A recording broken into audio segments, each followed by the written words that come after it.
एक बार एक कौवा पेड़ पर बैठा हुआ रो रहा होता है। तभी उस पेड़ के नीचे से एक संत महाराज जी गुजरते हैं और उन पर आंसू की कुछ बूंदें गिरती हैं। ऊपर देखते हुए तो कौवा रोता हुआ दिखाई देता है। वो उससे पूछते हैं, भाई तुम क्यों रो रहे हो?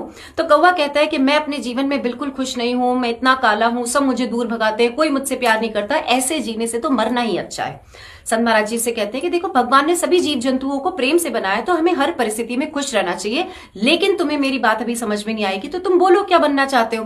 कौवा कहता है कि मैं हंस की तरह गोरा बनना चाहता हूं। महाराज जी कहते हैं ठीक है, पर तुम हंस से जाकर पूछो तो सही कि वो अपने जीवन में खुश भी है या नहीं। कौवा हंस के पास जाता है, उससे पूछता है, तो हंस कहता है मैं अपने जीवन से बिल्कुल खुश नहीं हूं, मेरे पास तो कोई रंग नहीं है, मैं सिर्फ सफेद रंग का हूं, मैं तो तोते की तरह बनना चाहता हूं जिसके पास हरे हरे रंगीन पंख है। वो तोते के पास जाता है, उससे पूछता है, तो तोता कहता है मैं बिल्कुल खुश नहीं हूं, लोग मुझे पिंजरे में बंद करके रखते हैं, मैं तो मोर की तरह बनना चाहता हूं जिसके पास इतने रंगीन पंख है।